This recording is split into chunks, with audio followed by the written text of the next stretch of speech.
In a quaint village surrounded by lush green hills, there lived an old woman named Ara.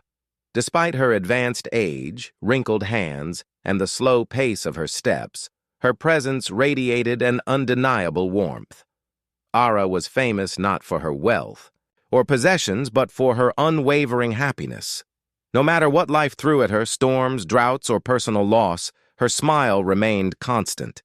The villagers, both young and old, often sought her wisdom, asking the question that burned in their minds. "Ara, how do you stay happy in every situation?" She would laugh softly, her voice like the soothing hum of a lullaby.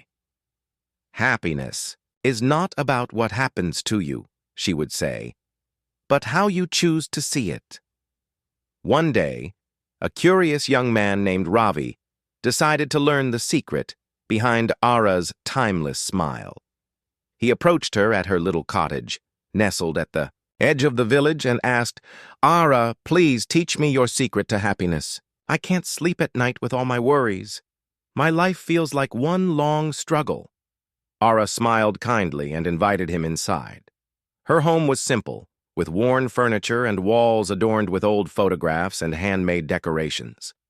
She handed him a steaming cup of tea and said, "Let me tell you a story, Ravi.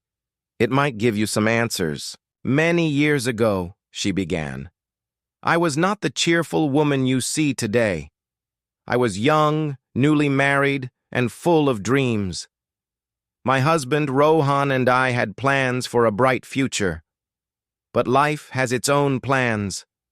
One harsh winter, a sudden illness, swept through our village. Rohan fell gravely ill, and despite all my efforts, I lost him. I was left alone, heartbroken, and carrying our unborn child. My world felt like it had crumbled, and happiness seemed like a distant memory. For months I lived in sorrow, questioning why life was so unfair. One day, as I sat under a tree, lost in my grief, an old wanderer approached me.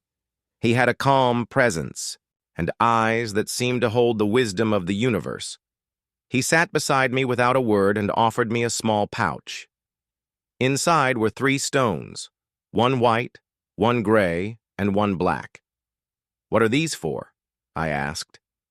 He replied, "These stones represent your life. The white stone is for the joys you experience, the gray for the mundane moments, and the black for your sorrows. Every day you must take one stone and place it in a jar, depending on how you feel. Over time, you will see the balance of your life." I took the stones home and started the practice. At first, I filled the jar with mostly black stones. My pain was still fresh, and it was hard to see beyond it. But as the days turned into weeks, something surprising happened. One morning, I noticed the birds chirping outside my window, and I smiled. That day, I placed a white stone in the jar. Another day, a neighbor brought me warm bread when I was too tired to cook, another white stone. Slowly, I began to notice that even in my sorrow, there were moments of light. Years passed, and the jar began to fill. When I looked back, I saw that while the black stones were many, the white stones were just as numerous.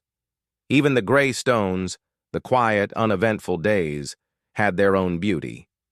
The old man's lesson changed my life. I realized that happiness isn't about avoiding pain or chasing perfection. It's about embracing every part of the journey, the good, the bad, and the ordinary. Each moment has its place, and together they create a life worth living. Ravi listened intently, his tea long forgotten. "So you learned to be happy by focusing on the good things?" he asked. Ara nodded. "Exactly. Happiness is not the absence of difficulties, it is the presence of gratitude. When you stop fighting life and start accepting it, you'll find that joy is always within reach." The next day, Ravi began his own jar of stones. At first, like Ara, his jar was filled with black stones. But as he practiced gratitude, he started noticing the little things. A child's laughter, a warm meal, the comfort of his bed, and the white stones began to multiply.